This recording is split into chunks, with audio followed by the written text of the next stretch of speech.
Dear viewers अस्सलाम वालेकुम, this is me फरमानुल्लाह Khan और आप लोग देख रहे हैं मेरा यूट्यूब चैनल नर्सिंग विद फरमान। आज की इस इम्पॉर्टेंट वीडियो में हम नर्सिंग रिसर्च के एक अहम यूनिट को डिस्कस करेंगे जिसका नेम है इंट्रोडक्शन टू नर्सिंग रिसर्च। और आज की इस वीडियो में हम इस यूनिट के सेकंड पार्ट को डिस्कस करेंगे। इस यूनिट के फर्स्ट पार्ट का वीडियो लेक्चर ऑलरेडी मेरे यूट्यूब चैनल पे मौजूद है, जिसकी वीडियो का लिंक मैंने इस वीडियो के डिस्क्रिप्शन में दिया है, तो वहीं से जाकर आप इस यूनिट के फर्स्ट पार्ट को देख सकते हैं। आज की इस सेकंड पार्ट में हम डिस्कस करेंगे history of research in nursing को। इसके बाद पैराडाइम, जिसमें हमारे पास पॉजिटिविस्टिक आता है, नेचुरलिस्टिक आता है, और लास्ट जो हमारी ऑब्जेक्टिव होगी तो वो टाइप्स ऑफ रिसर्च हैं। तो एग्जाम के हवाले से ये एक इंतहाई अहम जो है वीडियो है, क्योंकि इसमें से बहुत से ऐसे पॉइंट्स हैं जो आपके एग्जाम में आ सकते हैं।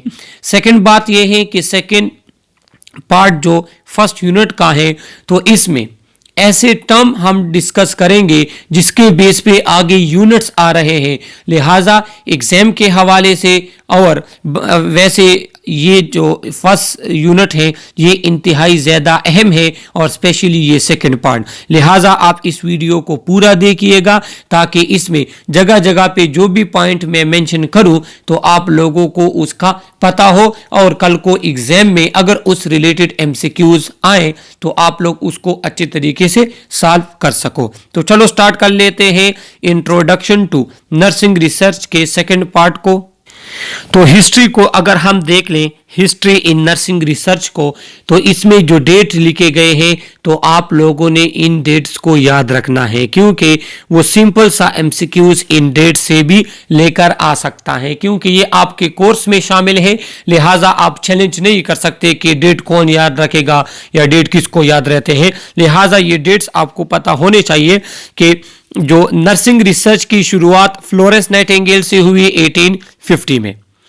1859 Florence Nightingale studied aspect of environment such as ventilation, cleanness, purity of water and diet to determine the influence on patient health. During the Crimean War, her research related to death and disability among the soldiers resulted in an amazing decrease in mortality rate from 43% to 2%. देखो, nursing theory के subject में जब आप लोग Florence Nightingale को पढ़ोगे तो इसकी आपको और भी समझ आ जाएगी कि ऐसा था जब क्रीमियन वार हो रहा था तो वहां पे हॉस्पिटल में मोर्टिलिटी रेट और मॉर्बिडिटी रेट काफी ज्यादा था। काफी ज्यादा पेशेंट जो आते थे उनकी डेथ होती थी। तो जब फ्लोरेंस नाइटिंगेल को वहां पे असाइन किया गया एज अ नर्स, तो उन्होंने क्या किया, उन्होंने वहां पे रिसर्च की, वहां पे रीजन फाइंड किया कि ये कौन से ऐसे रीजन है कि जिसकी वजह से यहां पे डेथ रेट 43% है। मतलब 100 में से 43 लोग जो है वो क्या होते हैं, उनकी डेथ हो जाती है। तो इसने एक रिसर्च की, चीजें फाइंड की, रीजन फाइंड किया।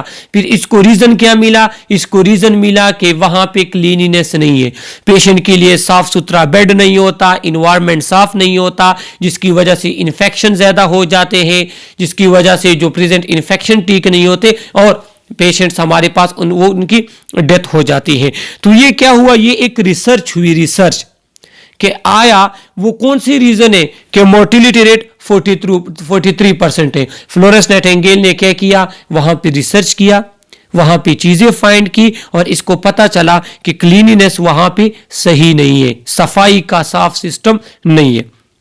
रीजन फाइंड किया, फिर उन्होंने क्या किया, क्लीनिनेस पे फोकस किया, प्योरिटी ऑफ वाटर पे फोकस किया, साफ डाइट, खुराक वगैरह, वेंटिलेशन वगैरह, और ये मोर्टिलिटी रेट 43% से कम होके 2% तक आ गया। तो कहने का मकसद ये है कि नर्सिंग रिसर्च की जो शुरुआत 1850 से हुई और 1859 में जो फ्लोरेंस नाइटिंगेल ने फर्स्ट रिसर्च किया किस पे, कि क्रीमियन वार में मोर्टिलिटी रेट हॉस्पिटल में ज़्यादा क्यों है। इसके बाद 1900 में फर्स्ट जर्नल पब्लिश हुआ, अमेरिकन जर्नल ऑफ नर्सिंग। 1920 में case studies begin appearing in this journal. उसके बाद फिर केस स्टडी हुई, तो केस स्टडी, अब आप लोग कहोगे केस स्टडी किसे कहते हैं, तो आने वाले यूनिट्स में आप लोगों के लिए क्लियर हो जाएगा कि हम एक केस ले लेते हैं और उसको फिर स्टडी करते हैं, उसके डिफरेंट एस्पेक्ट्स हम देते हैं, उसको डिजीज कौन से हैं, उसकी डिजीज के बिहाइंड रीजन क्या है, किस तरह वो डिजीज प्रोग्रेस हुआ, तो ये सारी चीजें ये केस स्टडी में आता है।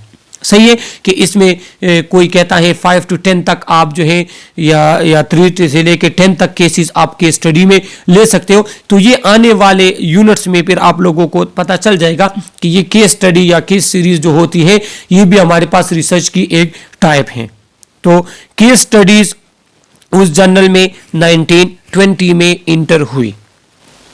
इसके बाद जो है 1950 में American nursing association initiated a 5-year study on nursing function and activity. इसके बाद फिर अमेरिकन नर्सिंग एसोसिएशन ने एक और स्टडी कंडक्ट की 5 years तक, और नर्सिंग फंक्शन एंड एक्टिविटीज पे वो स्टडी की गई, उनके प्रैक्टिकल पे वो स्टडी की गई कि वो किस तरह अपना रोल प्ले कर रहे हैं और किस तरह वो अच्छा रोल प्ले कर सकते हैं। 1952 में first journal of nursing research जो है वो पब्लिश किया गया, बाकायदा उसकी पब्लिकेशन हुई। 1953 में the institute of research and service in nursing education establish at Teachers College Columbia University New York. क्या हुआ कि 1953 में बाकायदा एक इंस्टीट्यूट ऑफ रिसर्च बना दिया गया जहां पे नर्सिंग रिलेटेड रिसर्च होते थे, उनके प्रैक्टिकल रिलेटेड, उनके एजुकेशन रिलेटेड, उनके नॉलेज रिलेटेड वहां पे क्या होते थे, रिसर्च होते थे। तो ये 1953 में बना और टीचर कॉलेज कोलंबिया यूनिवर्सिटी में बना न्यूयॉर्क में। आप लोगों को पता होना चाहिए फर्स्ट इंस्टीट्यूट ऑफ रिसर्च जो बना था। 1959 में the finding from American Nursing Association study were used to develop statement on function, standard and qualification for professional nurses। यही बात हुई कि अमेरिकन नर्सिंग एसोसिएशन ने क्या किया, स्टेटमेंट डेवलप किए, रूल्स डेवलप किए कि हमारे पास नर्सिंग एजुकेशन के स्टैंडर्ड्स कौन कौन से होने चाहिए। सही है, नर्सिंग जो टीचर्स होते हैं या जो स्टूडेंट्स उनकी क्या क्या क्वालिफिकेशन होनी चाहिए, एक प्रोफेशनल नर्स कब बनता है, उसकी क्या रूल्स हैं, उसकी क्या क्वालिफिकेशन है, क्या रिक्वायरमेंट्स है। 1959 में clinical research begin expanding as nursing specialty group such as community health, psychiatric, mental health. तो क्या हुआ कि 1959 में बाकायदा स्पेसिफिक नर्सिंग स्पेशलिटी पे रिसर्च हुआ, मतलब कम्युनिटी रिलेटेड रिसर्च अलग से हुए, साइकाट्रिक या मेंटल हेल्थ रिलेटेड जो है रिसर्च अलग से हुए। क्यों? ताकि हर फील्ड में नर्सिंग बेहतर से बेहतर क्लिनिकल प्रैक्टिस दे सके। तो वो कैसे आएगा? वो आएगा रिसर्च बेस। इस यूनिट के लास्ट स्लाइड में आ रहा है एविडेंस बेस्ड प्रैक्टिस। हमारा प्रैक्टिस तब इफेक्टिव होगा जब वो एविडेंस बेस्ड होगा। एविडेंस कहते हैं रिसर्च को आप जो भी काम करते हो इसके बिहाइंड आपके पास रिसर्च का कोई प्रूफ है या नहीं। तो 1959 में फिर डिफरेंट स्पेशलिटीज में नर्सिंग रिसर्च हुए ताकि डिफरेंट स्पेशलिटीज में नर्सिंग रोल को फाइंड करके उसमें बेहतरी ला सके। और 1950 में क्या हुआ? Introduce research in nursing school. तो यह क्या 1950 में नर्सिंग स्कूल में रिसर्च को इंट्रोड्यूस कराया गया, रिसर्च का सब्जेक्ट लाया गया ताकि नर्सिंग स्टूडेंट्स को मालूम हो जाए कि रिसर्च की क्या अहमियत है हमारे फील्ड में। तो वो 1950 में हुआ। 1963 additional research journal international journal of nursing study was publish. 1965 American nursing association sponsored the first series on nursing research conference. तो ये क्या हुआ कि ये first nursing research conference American nursing association ने स्पॉन्सर की। कब? 1965 में। 1969 MH journal of nursing scholarly first publish हमारे पास हुआ। लेट 1960 एंड 1970 में क्या हुआ? Nurses were involved in development of model conceptual framework and theories to guide nursing practice. 1960 और 70 में क्या हुआ कि नर्सिंग ने जो रिसर्च किया उन्होंने मॉडल बनाए, रूल्स बनाए कि किस तरह प्रैक्टिस किया जाएगा, कौन सी एरिया में किस टाइप का प्रैक्टिस किया जाएगा, और डिफरेंट टाइप ऑफ थ्योरीज बनी। देखो, जब भी हम कोई प्रैक्टिकल काम करते हैं उसके बिहाइंड रिसर्च होता है और थ्योरी होती है। अब मैं सिंपल मिसाल दूं, हर एक बंदा कहता है कि मरीज को इन्फेक्शन से बचाने के लिए ज़रूरी है कि उसकी बेडशीट साफ़ हो, उसके कपड़े साफ़ हो, उसको साफ़ खाना मिले, साफ़ पीना मिले, उसके लिए प्रॉपर वेंटिलेशन हो उसके वार्ड में। तो ये सारी चीज़ें कहाँ से आती हैं? फ्लोरेंस नाइटिंगेल की थ्योरी से आती हैं। तो ये थ्योरीज की डेवलपमेंट कब हुई? ये 1960 और 1970 में। 1970 में क्या हुआ? रिसर्च इन नर्सिंग, फर्स्ट जो रिसर्च हुई नर्सिंग में और उसको पब्लिश भी किया गया, तो वो 1970, सही है। इसके बाद western journal of nursing research first, उसके वेस्टर्न जर्नल में भी नर्सिंग रिसर्च पब्लिश हुआ 1978 में। तो ये क्या है कि ये डेट है, इसको आप लोगों ने याद रखने अपने जहन में, जो मेन है इसको आप लोग अपने जहन में याद रख ले। बाकी ऑब्जेक्टिव्स वो अभी आ रहे हैं जो हम एक्सप्लेन करेंगे। 1980 में क्या हुआ कि clinical research became the important design in research. तो ये 1980 जो एरा है, तो ये क्लिनिकल रिसर्च का एरा है कि क्लिनिकल्स जितने भी हम क्लिनिकल प्रैक्टिस करते हैं उस पे रिसर्च हुए, उसके लिए जो है ना वो बैकग्राउंड बनाना उन्होंने स्टार्ट किया कि आया हम देख लें कि ये जो रिसर्च है, क्लिनिकल प्रैक्टिस है, ये किस तरह परफॉर्म किया जाता है, इसमें कहाँ कहाँ पे मिस्टेक्स हैं, इसमें कहाँ कहाँ पे हम इंप्रूवमेंट लेकर आ सकते हैं। तो वो कब स्टार्ट हुआ उस रिलेटेड रिसर्च? वो 1980 में। Some many new journal being publish, cancer nursing, paediatric nursing, dimension of critical care nursing, applied nursing research. तो क्या हुआ कि इस स्टेज में डिफरेंट एरिया में रिसर्च हुए, जिस तरह कैंसर नर्सिंग में, मतलब कैंसर के पेशेंट को किस तरह क्लिनिकल प्रैक्टिस आप परफॉर्म कर सकते हो, दे सकते हो, पीड्स में हमने किस तरह नर्सिंग केयर प्रोवाइड करना है। तो डिफरेंट एरिया में डिफरेंट रिसर्च हुए। Clinical research return priority of the 18, increase funding for in nursing research. The American Nursing Association achieved a victory by establishing the National Center for Nursing Research in 1985. तो आप जहन में याद रख ले कि क्लिनिकल रिसर्च पे 1980 में बहुत ज़्यादा काम हुआ और इसकी कामयाबी कैसे वो शो हुई कि 1985 में अमेरिकन नर्सिंग एसोसिएशन ने एक national centre for nursing research बनाया, जहां पे डिफरेंट स्पेशलिटी के रिलेटेड क्लिनिकल प्रैक्टिसेस पे रिसर्च होते थे। 1999 priority of national centre for nursing research include community based nursing model. जो ये national centre for nursing research था ना, तो 1999 में इन्होंने अपने क्या किए, इन्होंने प्रायोरिटीज बनाई कि क्या है कि community based nursing model, community side पे नर्सिस ने किस तरह प्रैक्टिस परफॉर्म करना है, किस तरह उन्होंने कम्युनिटी के लोगों की हेल्प करनी है, केयर करनी है। Effectiveness of nursing intervention in HIV AIDS या HIV में नर्सिस के क्या इंटरवेंशन है, उसकी किस तरह इफेक्टिवनेस है, मतलब किस तरह वो लोगों को अवेयर कर सकते हैं इस एड्स के बारे में, किस तरह वो लोगों को जो है ना इसके बारे में बता सकते हैं, अवेयरनेस उसमें लेकर आ सकते हैं, प्रिवेंट किस तरह कर सकते हैं। इसके बाद कॉग्निटिव इम्पेयरमेंट पे काम हुआ कि साइकोलॉजिकल जो प्रॉब्लम्स थे लोगों के साथ, तो वो किस तरह उनके कॉग्निटिव लेवल को इंक्रीज किया जाए, उनको अवेयर किया जाए बहुत से डिजीज के बारे में। लिविंग विद क्रॉनिक इलनेस के साथ जो लोग होते हैं, तो उस पर रिसर्च हुई कि उनके क्या नीड्स होते हैं, उनके क्या मेंटल लेवल है, उनके क्या थिंकिंग वगैरह है, और क्रॉनिक इलनेस के साथ लोग जो होते हैं इसको हम किस तरह डील करेंगे। तो ये मेन प्रायोरिटीज 1999 में national centre for nursing research की थी। तो ये आप लोग MCQs के लिए फिर याद रख ले, ये 4 के 4 प्रायोरिटीज, सही है। तो ये जो है ना हिस्ट्री ऑफ नर्सिंग के बारे में ये स्लाइड आप अच्छे से अपने जहन में याद रख ले कि 1930 से लेके 1940 तक जो फोकस था वो नर्सिंग एजुकेशन पे था कि नर्सिंग में हम किस तरह एजुकेशन लेकर आएंगे, कहां से एजुकेशन लेकर आएंगे। प्रैक्टिस पे बात नहीं हुई थी। 1950 से लेके 1960 पे फोकस किस पे था? Was on nurses and nursing role. Nurses पे फोकस था कि किस तरह हमारे पास ग्रेजुएट नर्सिस आएंगे, किस तरह मतलब हम उनको ट्रेन करेंगे और उनका रोल क्या होगा, उनके लिए एक रोल मॉडल बनाया गया, वो एक मॉडल्स बनाए गए, स्टैंडर्ड्स बनाए गए कि ये काम एक नर्स के हैं।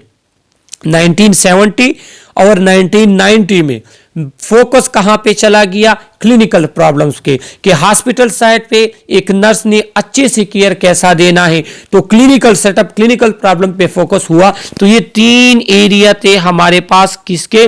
रिसर्च के वो टाइम के साथ। तो ये आप लोग फिर एमसीक्यूज के लिए याद रखें। अगर डेट का आता है तो मतलब ज्यादा चांसेस है कि यहां से भी लेकर आ सकते हैं, क्योंकि इसमें ऐसा मुश्किल भी नहीं है, लेकिन थोड़ा बहुत कंसेप्ट है कि आपको पता होना चाहिए कि 1930 से 1940 तक जो है किस चीज पे फोकस हुई, 1950 से 60 पे फोकस एरिया कौन सा था, और 1970 से 1990 में।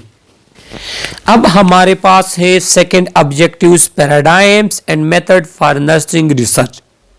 पैराडाइम के बारे में आपको पता होना चाहिए कि पैराडाइम कहते हैं एक व्यू को, वर्ल्ड व्यू, एक ख्याल को, एक नजरिए को, जिसमें पॉजिटिविस्टिक आता है और कंस्ट्रक्टिविस्टिक आता है।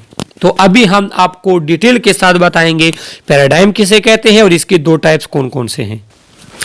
What is paradigm? A world view, outlook, style, viewpoint, or general perspective on the complexity of the real world with certain assumption about reality is called paradigm. Paradigm एक वर्ल्ड व्यू होती है कि आप एक वर्ड को या किसी person को किस तरह नोट करते हो, आप उसके बारे में क्या ख्याल रखते हो, ये लाइफ में जितनी भी ये कॉम्प्लेक्सिटी है आप इसको किस नजरिए से देखते हो, किस ख्याल से देखते हो, इसको कहते हैं पैराडाइम। जिस तरह आप लोगों ने अगर नर्सिंग थ्योरी का सब्जेक्ट पढ़ा है तो उसमें हर एक थियरिस्ट का अपना पैराडाइम है, वो अपने ख्याल से चीजों को क्या करता है? एक्सप्लेन करता है। तो वर्ल्ड व्यू जो होता है या स्टाइल या आपका आउटलुक या आपके परसेप्शन किसी भी चीज की कॉम्प्लेक्सिटी के बारे में ये पैराडाइम बनाता है। Paradigm are lenses that help us to sharpen our focus on phenomena of interest. They are not blinder that limit our intellectual curiosity. तो पैराडाइम क्या है? ये एक लेंस का काम करते हैं। जिस तरह आप ऐनक में चीजों को अच्छे से देख सकते हो, आप उस चीजों को वाजे दे सकते हो, तो पैराडाइम क्या होते हैं? पैराडाइम भी काम करता है एक लेंस पे तौर पे कि आपका व्यू किसी चीज के बारे में क्या है। सही है। की पैराडाइम फॉर नर्सिंग रिसर्च, तो नर्सिंग रिसर्च के लिए एक पॉजिटिविस्टिक पैराडाइम है और एक कंस्ट्रक्टिविस्टिक या जिसको नेचुरलिस्टिक पैराडाइम भी कहते हैं। इनको अभी मैं समझाता हूं, इसको आप लोग याद रख लें, अपने जहन में रख लें। सही है। और इंशाल्लाह अभी अगर आप समझ गए तो पूरी जिंदगी ये आपसे फिर नहीं भूलेगा, और ये इससे एमसीक्यूज भी आएगा। पैराडाइम पॉजिटिविस्टिक और कंस्ट्रक्टिविस्टिक, इसमें एक एमसीक्यूज लाजमी आता है अक्सर एग्जाम में। तो पॉजिटिविस्टिक पैराडाइम को देख लें कि it is the paradigm of 19th century guided by the work of this philosopher as Comte, Newton and Locke. तो ये क्या है कि ये जो पैराडाइम ये 19th सेंचुरी में बना, फिलॉसफी, और किस फिलोसोफर ने वो पेश किया? कॉम्ट, न्यूटन एंड लॉक ने। सही है। ये हमारे पास साइंटिफिक नहीं, ये फिलोसफिकल अप्रोच है। सही है।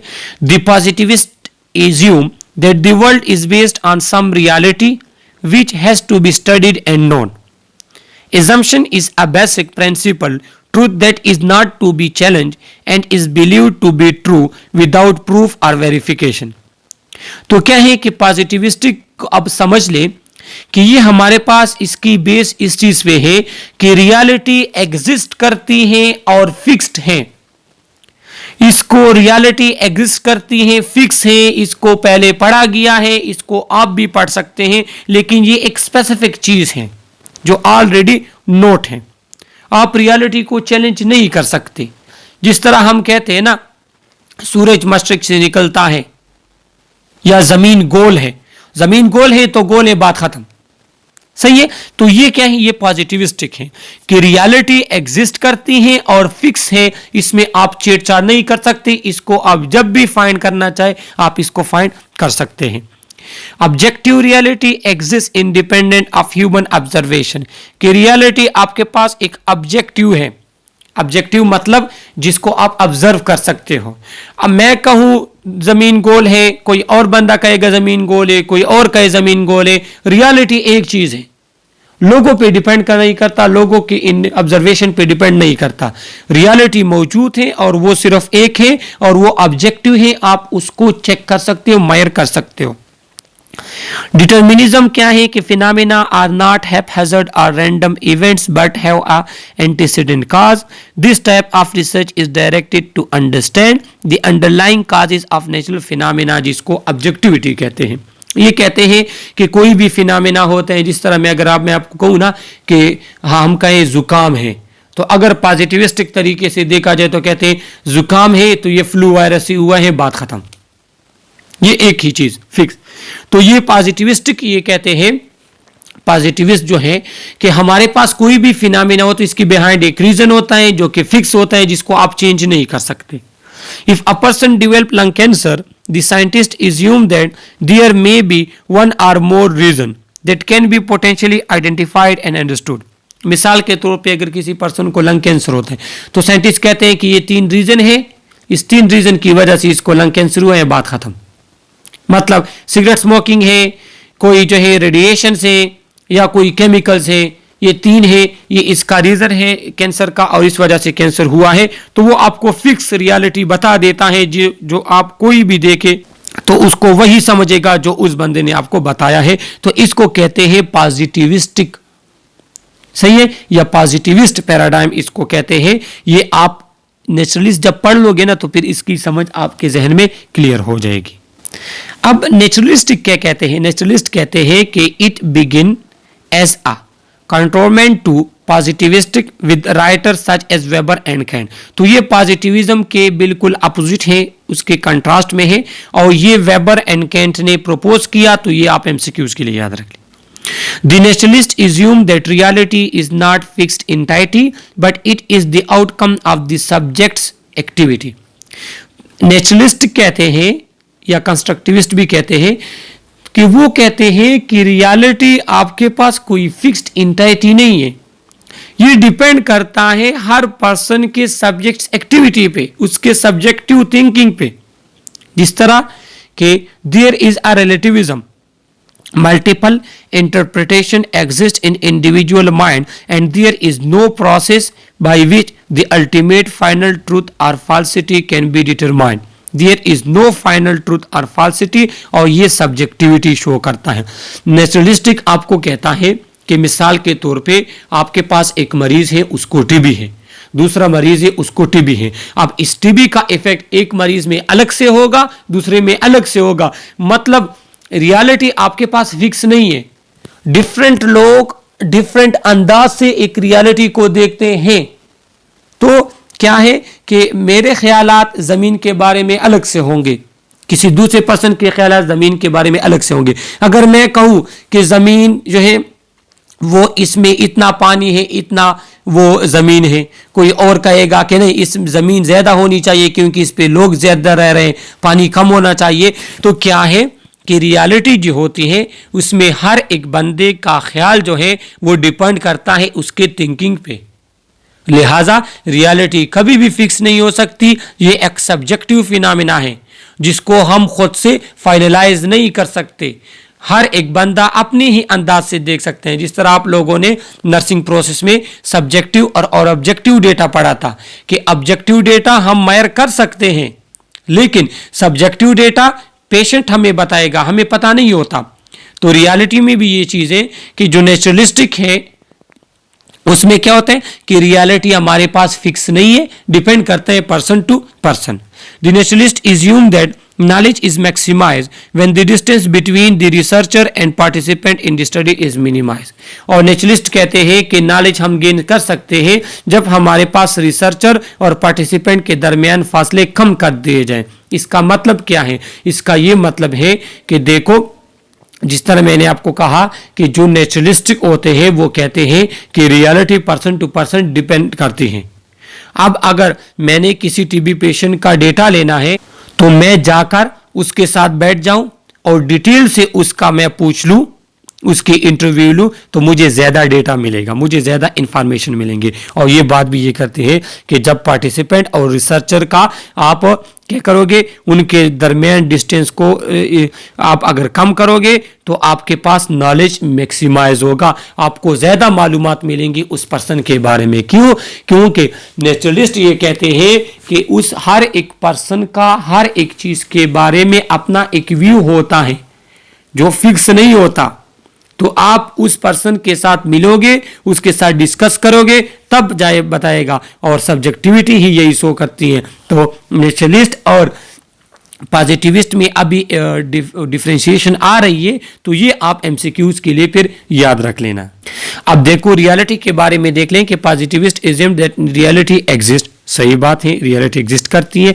There is a real world driven by natural cause, कि हमारे पास एक रियल वर्ड है, बिहाइंड एक नेचुरल काज होता है और वो काज फिक्स है।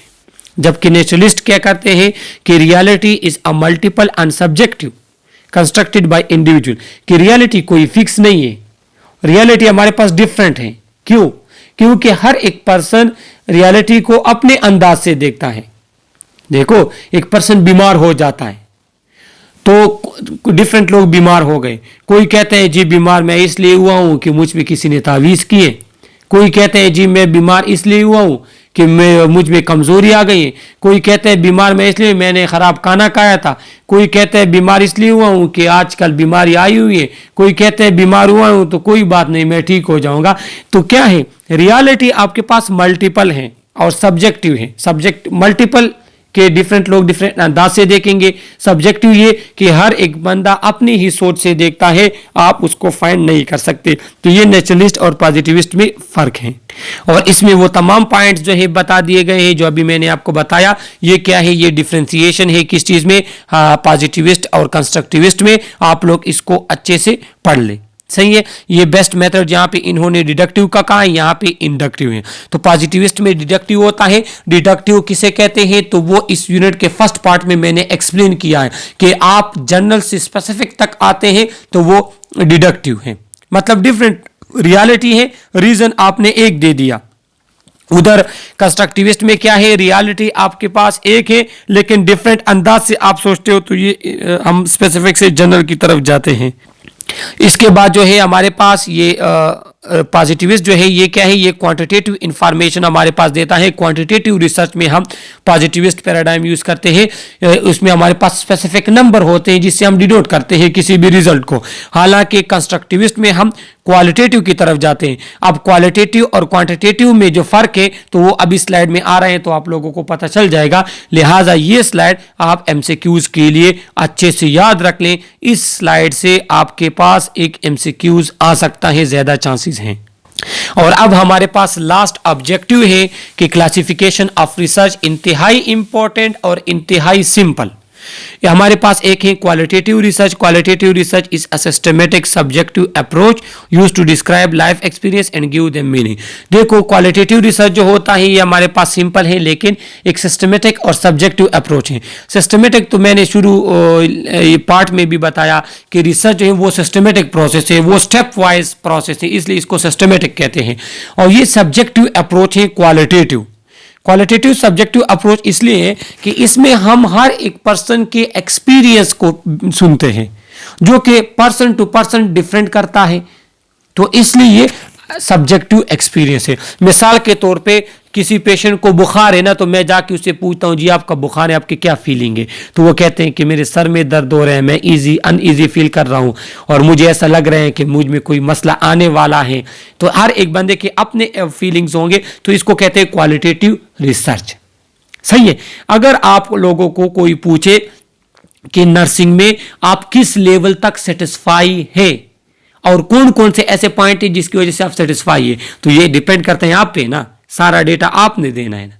तो इसको फिर कहते हैं ये सब्जेक्टिव डेटा भी हो गया और इसको क्वालिटेटिव रिसर्च कहते हैं। और क्वालिटेटिव रिसर्च में क्या है कि it involve finding out what people think and how they feel. जिस तरह मैंने आपको बता दिया, this kind of information is subjective, it involve feeling and impression rather than number. इसमें नंबर्स नहीं है, इसमें सारे फीलिंग्स की बात होती है। अगर आपको कोई कहे जी आपकी शादी हो गई, आपकी क्या फीलिंग्स है और आप क्या खुश हैं या खुश नहीं है, तो फिर कहेगा जी मैं खुश हूँ लेकिन जिम्मेदारी आ गई है, तो इस चीज़ का थोड़ा मुझे इशू है, बाकी इस चीज़ का मैं खुश हूँ, इसका मुझे फ़ायदा हुआ, इसका थोड़ा जो है मुझे नुकसान हुआ। तो वो सारी जो चीज़ें होंगी वो क्या होगी, वो आपका अपना ही इंप्रेशन होगा, आपके अपनी एक्सपीरियंस होंगे। तो इसको हम फिर क्वालिटेटिव रिसर्च में परफॉर्म करेंगे। जबकि क्वांटिटेटिव रिसर्च क्या है कि formal subjective systematic process use to describe test relationship and examine cause and effect interaction among variable. ये क्या है हमारे पास, ये एक तो ये फॉर्मल रिसर्च है, मतलब इसमें नंबर्स वगैरह की हम बात करते हैं। दूसरा ये ऑब्जेक्टिव है, कोई भी आप इसको फाइंड कर सकते हैं, जरूरी नहीं है कि पार्टिसिपेंट से आप मिलोगे। सिस्टमेटिक प्रोसेस भी है हमारे पास, क्योंकि रिसर्च तो सिस्टमेटिक प्रोसेस है, तो इसमें आ जाती है नंबर्स की बात। मिसाल के तौर पे अगर मैं आपको कहूं कि आपके क्लास में कितने लोग जो हैं वो मर्दान से ताल्लुक रखते हैं, तो 5 लोग। कितने लोग हैं वो पेशावर से ताल्लुक रखते हैं, 7 लोग। तो ये नंबर्स जो है, तो क्या है, ये नंबर्स की बात होती है। आप किसी भी रिसर्च फाइंडिंग को नंबर्स में काउंट कर लेते हो, तो इसको क्वांटिटेटिव रिसर्च कहते हैं। सही है। ये क्वालिटेटिव क्वांटिटेटिव में डिफरेंस है कि methodology are fundamentally different but not fundamentally opposed, can be use in conjunction. क्या होता है कि क्वांटिटेटिव क्वालिटेटिव दोनों का मेथड जो है वो थोड़ी डिफरेंट है, लेकिन एक दूसरे से अपोज नहीं है, मतलब थोड़े बहुत कंपेरेबल है, और आप इन दोनों को कंजंक्शन में यूज कर सकते हो। आपके एक रिसर्च में कोई रिसर्च क्वालिटेटिव क्वांटिटेटिव दोनों भी हो सकता है। सही है। अब इनमें जो क्लियर कट डिफरेंस है, तो ये आप एमसीक्यूज के लिए याद रख लें कि जो क्वांटिटेटिव रिसर्च है वो है लिमिटेड, बस नंबर्स में आपने एक चीज फाइंड कर ली, बात खत्म। जबकि क्वालिटेटिव जो है वो एक्सप्लोरेटरी है, वो एक पर्सन अपनी फीलिंग्स बताएगा, डिटेल के साथ आपके साथ डिस्कशन करेगा। इसमें हाइपोथेसिस टेस्टिंग होती है, इसमें थ्योरी जनरेट होती है, जिसके बेस पे फिर आप रिसर्च करते हो। ये हमारे पास स्पेसिफिक है, ये है होलिस्टिक जनरल, आप एक चीज को फ्रॉम ऑल एस्पेक्ट देखोगे। ये स्टेटिस्टिकल रूल आप इसमें यूज करोगे। ये इंटरप्रिटेशन है। इंटरप्रिटेशन क्या है कि हम डिफरेंट लोगों से डिफरेंट डेटा लेंगे, फिर उसको अपने मुताबिक देखेंगे कि इससे इन लोगों का क्या मतलब था।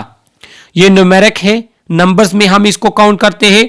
ये हमारे पास टेक्सचुअल है, वर्बल है, वो डिटेल हमने लिखी होती है, एग्री है, स्ट्रांगली एग्री है, नहीं एग्री, ये चीजें। सही है। हालांकि इसको हम नंबर्स में लिखेंगे। 30% लोग मर्दान से ताल्लुक रखते हैं, बात खत्म। इसके बाद एब्सोल्यूट ट्रूथ, ये हमारे पास एग्जैक्ट एक फिक्स वो होती है, और सारे की सारी चीजें इसमें सच होती हैं।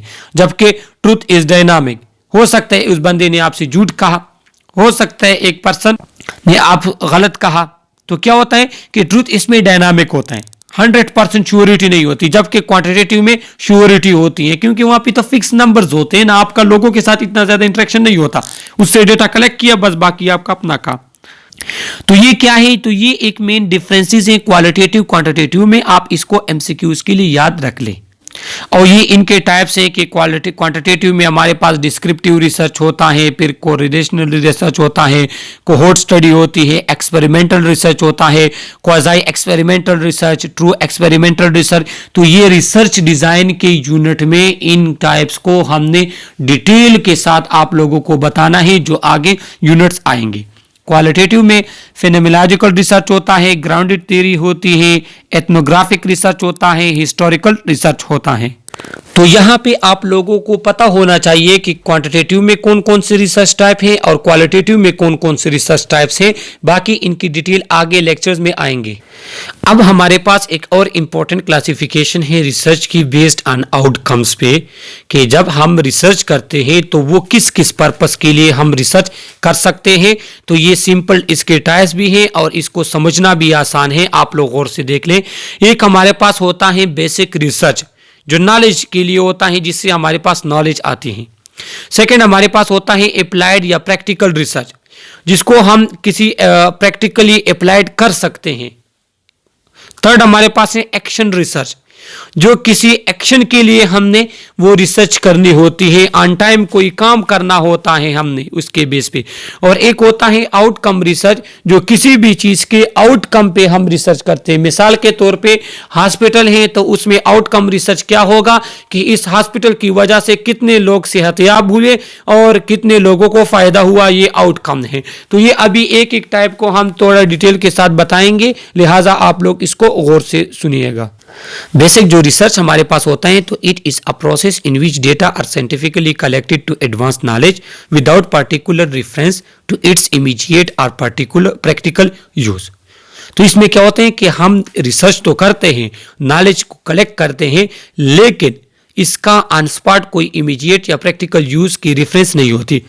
मतलब उस टाइम पे जरूरत नहीं होती, लेकिन सिर्फ नॉलेज कंबाइन करना होता है, गैदर करना होता है कि हमारे पास नॉलेज आ सके। It generates rest expand theories that describe, explain or predict the phenomena of interest to the discipline without regard to its later use। देखो इसमें हमारे पास नॉलेज आएगी, न्यू इंफॉर्मेशन आएगी, लेकिन इसको हम रिलेट नहीं करेंगे किसी प्रैक्टिकल यूज के साथ। एग्जाम्पल इन्होंने यहां पे दिया है कि जिस तरह लॉ ऑफ ग्रेविटेशनल में ग्रेविटेशनल कांस्टेंट है जो हम लोग फिजिक्स में पढ़ते थे, तो अब वो एक कांस्टेंट वैल्यू है, हमारे पास एक वैल्यू आ गई। अब ये नहीं पता कि उस ग्रेविटेशनल कांस्टेंट को हम कहां पे यूज कर सकते, उसका कोई प्रैक्टिकल यूज नहीं है। सही है, मैं ग्रेविटी की बात नहीं कर रहा, मैं ग्रेविटेशनल कांस्टेंट की बात कर रहा हूं। तो बेसिक रिसर्च में हमारे पास नॉलेज तो आ जाती है, लेकिन उसके साथ हम कोई रेफरेंस नहीं देते कि इसको हमने यहां पे यूज करना है, वहां पे यूज करना है, सिर्फ इसमें न्यू नॉलेज हमारे पास आ जाती है। तो ये बेसिक और पेवर रिसर्च भी कहते हैं इसको। सेकेंड हमारे पास अप्लाइड रिसर्च है या प्रैक्टिकल रिसर्च भी कहते हैं। It is a research that is designed to produce finding that can be used to remediate और modify a given situation. It is a scientific investigation conducting to generate knowledge that will directly influence or improve clinical practice। तो ये क्या है कि इसमें हम एक ऐसा रिसर्च करते हैं, ऐसे इंफॉर्मेशन कंबाइन करते हैं जिसमें हमारा मकसद होता है कि किस तरह हम अपने प्रैक्टिकल काम को इंप्रूव कर सकते हैं। मिसाल के तौर पे इन्फेक्शन कंट्रोल पे जो रिसर्च होते हैं तो वो किस लिए होते हैं, ताकि कोई भी प्रोसीजर, मिसाल के तौर पे एक रिसर्च है कि कैथेटराइजेशन में इन्फेक्शन को किस तरह कंट्रोल करेंगे, तो वो हम किस लिए रिसर्च करते हैं, वो इसलिए रिसर्च करते हैं ताकि फिर इस रिसर्च को हम अप्लाई करें और कैथेटराइजेशन प्रोसेस में हम इन्फेक्शन को कंट्रोल करें। तो इस तरह के रिसर्च को कहते हैं अप्लाइड और practical research. Applied research is designed to solve practical problem rather than to acquire knowledge from the knowledge sake।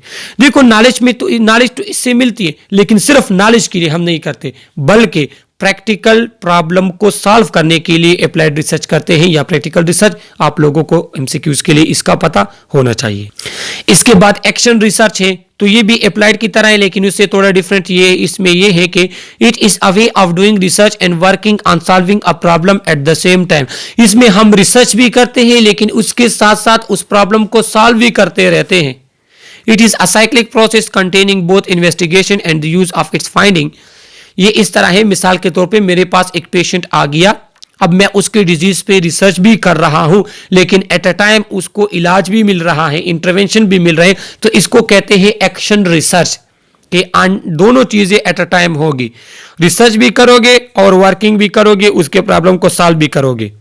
जबकि अप्लाइड रिसर्च में पहले रिसर्च होता है, फिर उस रिसर्च को अप्लाई किया जाता है हमारे प्रैक्टिकल यूज पे, लेकिन इसमें दोनों चीजें एट अ टाइम होगी। लिहाजा ये आप लोगों को फिर एमसीक्यूज के लिए याद होना चाहिए कि action research is learning by doing. A group of people identify a problem, do something, मतलब वो प्रॉब्लम को उन्होंने आइडेंटिफाई किया, फिर उस प्रॉब्लम पे उन्होंने काम किया, अब वो प्रॉब्लम भी चल रहा है और उसके लिए वो रिसर्च भी कर रहे हैं ताकि उसके लिए कोई सोल्यूशन फाइंड कर ले, तो इसको कहते हैं एक्शन रिसर्च। और यहां पे इन्होंने एग्जांपल दिए हैं कि analysis of people health problem in particular area by health professional with the aim of producing appropriate treatment and health promotion program. मतलब कोई कम्युनिटी में गए हो, वहां पे लोगों को प्रॉब्लम है, तो आप उनके रिसर्च कर रहे हो कि उनको ये कौन कौन से प्रॉब्लम है और उसी के दौरान आप उसके प्रॉब्लम को सॉल्व करने की कोशिश करते हो। तो ये सारी चीजें आप एट अ टाइम कर रहे हो, तो इसको कहते हैं एक्शन रिसर्च। जिस तरह कोविड आया था ना, तो कोविड पे क्या हो गया, एक्शन रिसर्च हुए कि ये कोविड किस तरह आया है और हम इसके लिए किस तरह वैक्सीन हम बना सकते हैं। तो क्या हुआ कि वो प्रॉब्लम भी मौजूद था एट अ टाइम, उसके सोल्यूशन के लिए वो रिसर्च जो कर रहे थे, वैक्सीन बनाया, डायरेक्ट लोगों को लगाया, तो ये एक्शन रिसर्च इसको कहते हैं। और आउटकम रिसर्च, वो तो मैंने आपको पहले भी कह दिया कि outcome research is focus on examining the end result of patient care और determining the change in health status for the patient. इसमें आप एंड रिजल्ट देखते हो। मिसाल के तौर पे मैंने एक एंटीबायोटिक स्टार्ट की है ना, और इसका आउटकम रिसर्च अगर मैं करता हूं तो मैं ये देखूंगा कि 7 दिन ये एंटीबायोटिक मरीज को चली, 7वें दिन उसमें क्या चेंजेस आए। तो 7वें दिन पे जो रिसर्च होती है इसको आउटकम रिसर्च कहती है। हॉस्पिटल में मेडिसिन का एक ट्रक आया, सही है, तो क्या हुआ कि वो मेडिसिन 50% यूज हो गई। अब आप आउटकम देखना चाहते हो कि उन मेडिसिन से कितने लोगों को फायदा हुआ। तो जब हम एंड रिजल्ट के लिए रिसर्च करते हैं तो इसको कहते हैं outcome research. Financial outcome achieved with the provision of health, वही बात जिस तरह मैंने आपको कहा ना कि कितना पैसा लगा इस अस्पताल पे और इससे पे लोगों को कितना फायदा हुआ, तो ये आउटकम रिसर्च में आता है। ये हमारे पास क्या है, नर्सिंग रिसर्च मेथड है। क्वालिटेटिव रिसर्च के लिए क्वालिटेटिव रिसर्च मेथड यूज होता है, जिसको साइंटिफिक मेथड भी कहते हैं।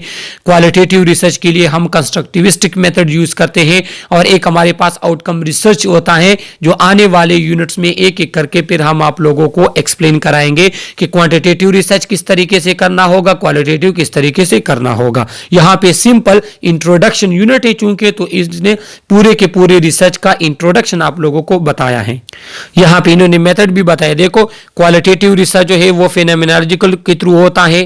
फिनोमेनोलॉजिकल किसी फिनोमेना को अगर हम रिसर्च करें, ग्राउंडेड थ्योरी, इसमें हम बेसिक थ्योरीज को यूज करते हैं। एथनोग्राफिक मतलब कोई स्पेसिफिक ग्रुप का अगर हम रिसर्च करें, हिस्टोरिकल कोई हिस्ट्री, किसी चीज की हिस्ट्री वगैरह के बारे में हम रिसर्च करें। जिस तरह अगर हम कहें कि जो जापान में वो हुए ना एटम बम, एटमी धमाके हुए, तो उस पर अगर आप रिसर्च करें कि उस टाइम कितने लोग इफेक्ट हुए थे, तो वो हिस्टोरिकल रिसर्च में आ जाता है। क्वांटिटेटिव में डिस्क्रिप्टिव स्टडी भी होती है, जो ऑलरेडी मैं आप लोगों को अभी बता चुका। तो ये रिसर्च मेथड है हमारे पास। और लास्ट स्लाइड जो हमारे पास है तो वो है एविडेंस बेस्ड प्रैक्टिस किस तरह डेवलप होता है।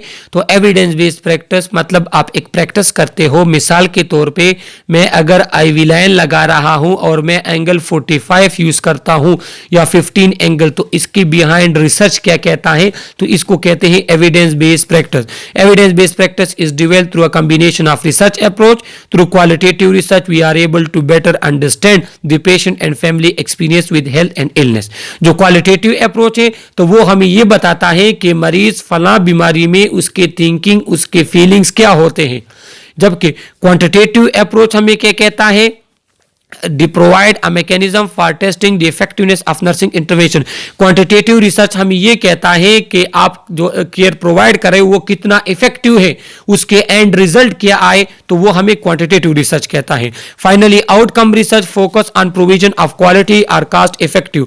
और जो आउटकम रिसर्च है तो वो हमें ये कहता है कि जो आपने पेशेंट को केयर प्रोवाइड किया उसका एंड रिजल्ट क्या आया, किस तरह आप कॉस्ट इफेक्टिव केयर प्रोवाइड कर सकते हो। तो ये एविडेंस बेस्ड प्रैक्टिस हमारे पास क्वालिटेटिव, क्वांटिटेटिव और आउटकम रिसर्च का एक एंड रिजल्ट होता है, सही है। तो ये हमारे पास इंट्रोडक्शन टू नर्सिंग रिसर्च का सेकंड पार्ट था। इसमें कोई भी क्वेश्चन हो थ्रू कमेंट आप हमसे पूछ सकते हैं। आप लोगों में से जिन लोगों ने अगर हमारा चैनल सब्सक्राइब नहीं किया तो प्लीज चैनल को भी सब्सक्राइब करें, बेल आइकन प्रेस करें। और आप जिस कॉलेज से नर्सिंग पढ़ रहे हैं और आप हमारा ये लेक्चर देख रहे हैं तो प्लीज कमेंट में आप लोग अपने कॉलेज का नाम शेयर कीजिएगा। Thank you so much.